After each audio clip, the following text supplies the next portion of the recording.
Okay, folks, we're going to be looking at how traders make 10% per month. And we're going to stick with our theme here using our case study on the Aussie dollar. Now, quickly, obviously going through everything we've gone through in the previous two sessions. We've identified a 75-12 level on a daily chart. We brought that down into a hourly chart. We noticed that there was buy stops above us, so we know that there's liquidity pools resting above those specific highs. So the market should be reaching up there as much as 100 pips from the level we're identifying, 75.12. So very easily get up to 76.12. Looking at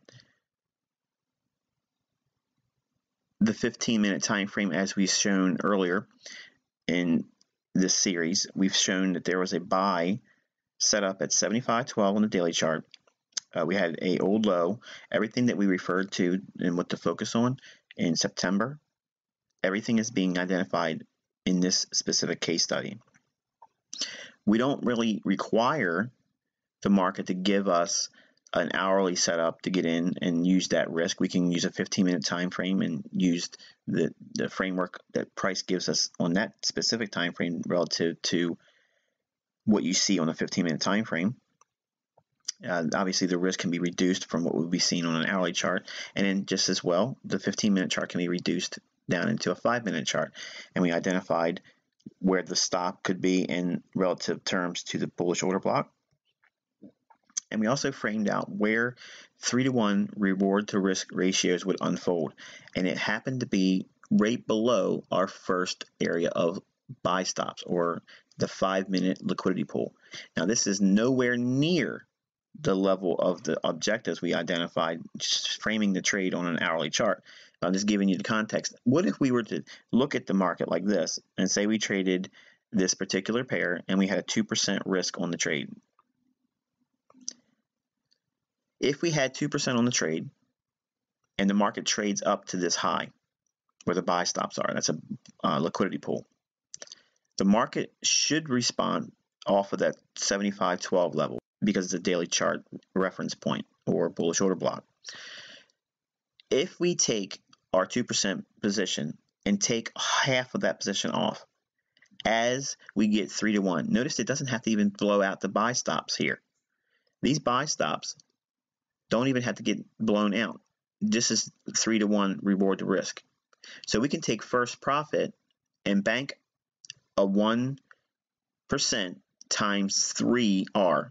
So we can make 3% on this one trade here and still leave the second portion of the trade on, aiming for what?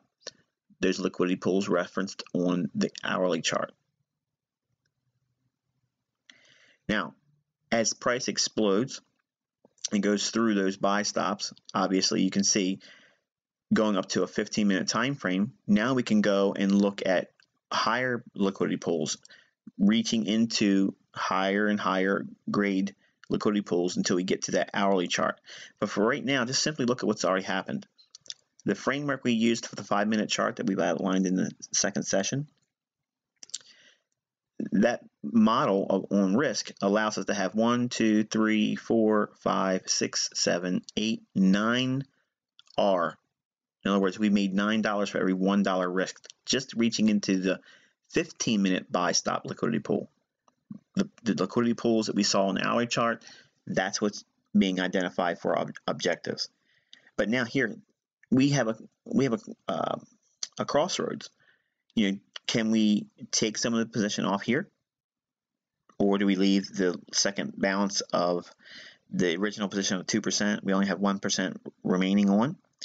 We could take a portion of that off, or we can leave it to go higher and reach for those higher objectives. The choice is going to be yours. Preferably, I think I would like to take something off because we're in a really nice liquidity pool relative to the 15-minute time frame, and we might get some consolidation, or could be wrong, could even reverse here. We don't ever know that. But we are trading with higher level institutional order flow relative to that daily order block from 75.12. We've seen expansion on the upside. It's now taken buy stops in the form of a liquidity pool in the 5-minute chart we just shown.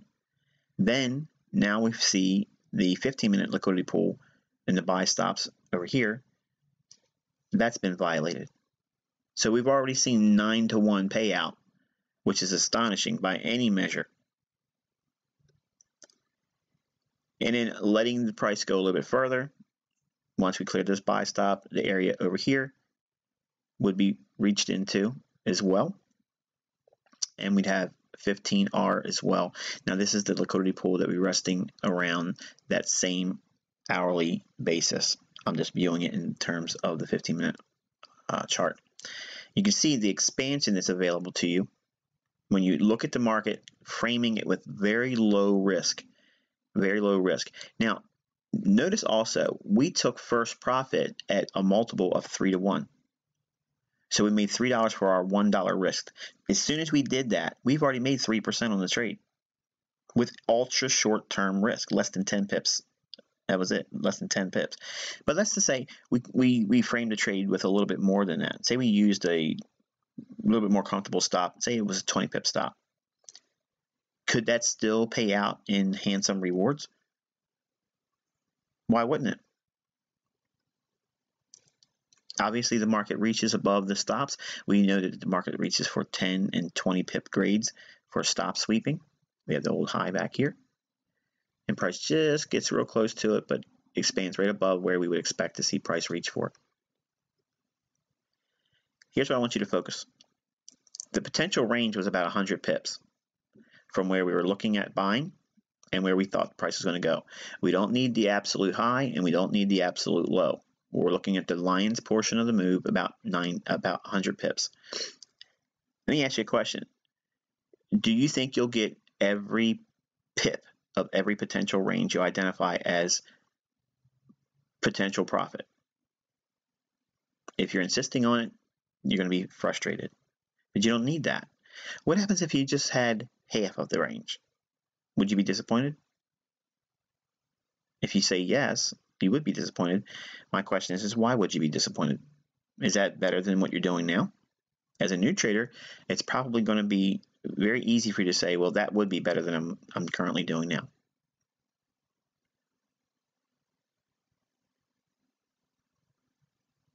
Let's look at some numbers. Assume for a moment we had a $1,000 trading account, and we set the trade up originally as we did with the 5-minute chart, less than 10 pips. We're going to say we rounded it to a 10 pip stop loss. And the market came up and allowed us to get our 3-to-1 multiple. In this trade, we would already have 3% paid to us. Now, we're going to assume that you've gone through the mentorship, you've learned how to do this, and you've gone to the point where you are comfortable trading with live funds. Or maybe you're still in the demo account. If that choice is yours, you have to make the decision in timing for your own sake. I can't do that for you. But say, for instance, you're looking at the trade and it's framed just like we were outlining it here. And it allows you to get a 2% position on. In other words, the trade is 2% risk. If you have the opportunity to get 3-to-1 paid out and you take that off your position, now you have 1% remaining. The first 1% taken off with a multiple of 3-to-1, you'd be taking profits at 30 pips. You've already banked 3%. Look what that does in a month. By itself, it's over 10%. So even if that's all you get is the first profit objective of 3-to-1. So if you frame your trades with really small risk, it's easy to get multiples of 3-to-1 or more for your reward. So your R levels are easy to get to when you start refining your risk. See, it's not having big risk that makes the money.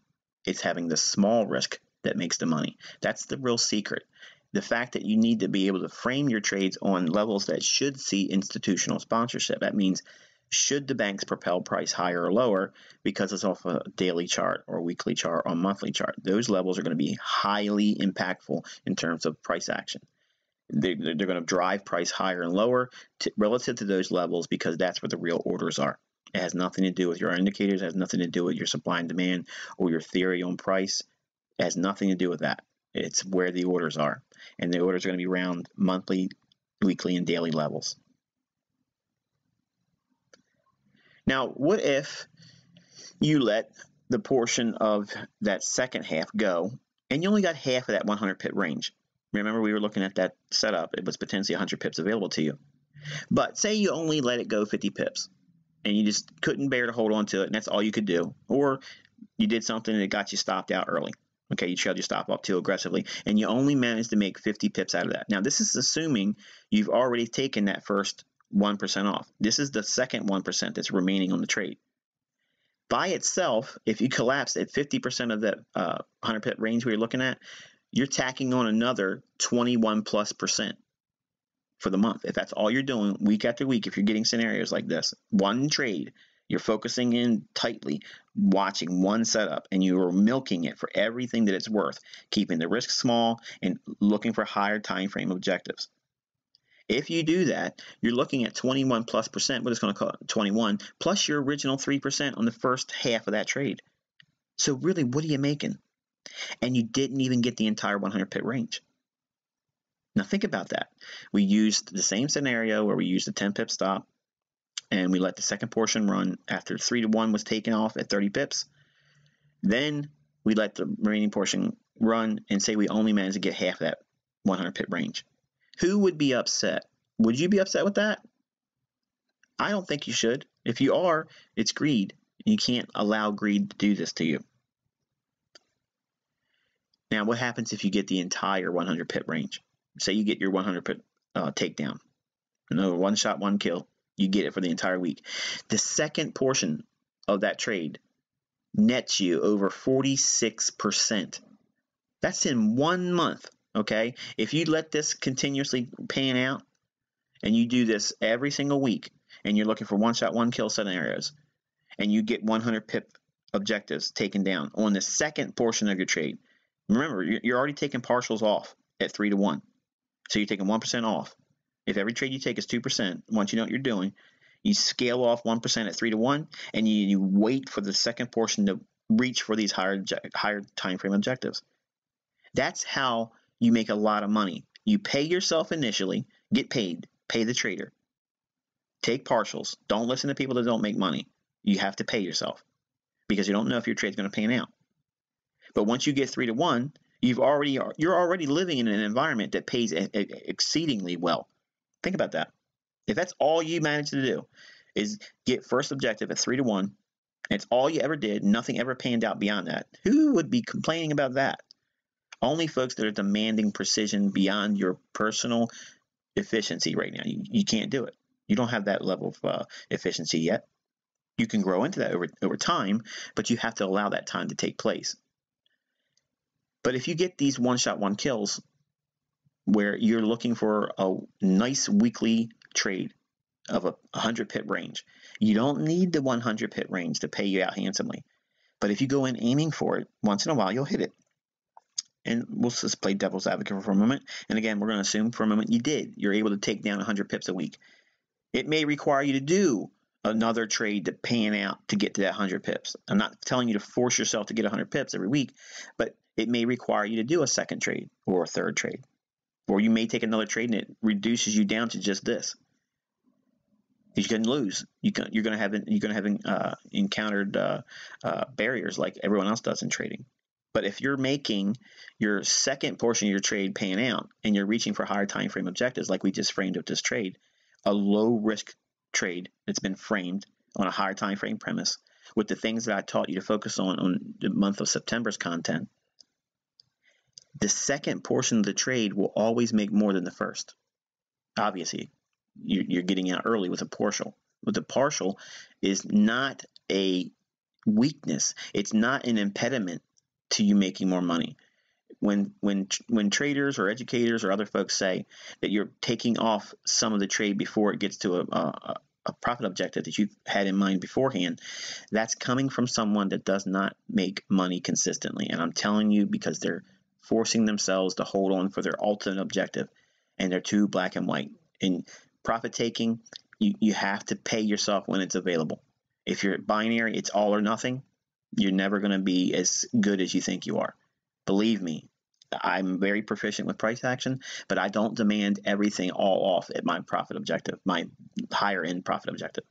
I've learned to pay myself, because there's many times I've had really handsome profits sitting in a trade, but I did not allow myself to take something off, and I watched it come all the way back and turn into a loser, or come back and take me out with a modest stop loss and then run in my favor, which is very frustrating, and you've probably encountered that yourself. But let's say, for instance, you couldn't manage to do that trade with 10 pips, and you were just stuck to that 1 hour setup. No problem. No problem. There's no reason to be upset about that. If you allow that 20 pip setup to give you a 50 pip run, okay, think about this. If you take the first portion of that trade off and you only get 50 more pips beyond it, in other words, you've placed your trade on and you paid yourself a modest 30 pips, moved to the sidelines, and then you only managed to get another 50 pips. Well, you made over 10% right there on the second portion of the trade. Think about that. It's not about how many perfect exits and entries you get, because this is after your first profit. You pay yourself something and then let the partial run. The balance has to run, and that will always pay you more. And here's the thing, the psychological effects of it not being a trade that's already paid you. You've taken some skin off of it, and that's good, because you have 1 pound of flesh now, okay, for your time, your energy, and your focus in that marketplace. When you focus on trading like that, 10% in 1 month on the back end of your trade, that's not just, we've already factored in counting the first portion of your trade. That goes without saying. That leads to 12% by itself. But if you can't do those ultra short-term trades, you can still do trades like this. And that's still handsome. 10% compounded over the year is over 300% for the year. And that's amazing. Where else are you going to get 300% return? There's no money manager out there going to raise his hand and say, I'll do that for you. There's no fund manager who's going to say, hey, look, I'll double your money in a year. I can consistently do that. I'm going to work hard to do that. They're not working hard for your money. Okay, they're doing very little. They're very lazy, and you're going to watch your money better than anybody else. So when you see things like this, it's real important you focus on that number. Is an astonishing number. You can do very, very well with tripling your money every single year. 10% a month compounded does that.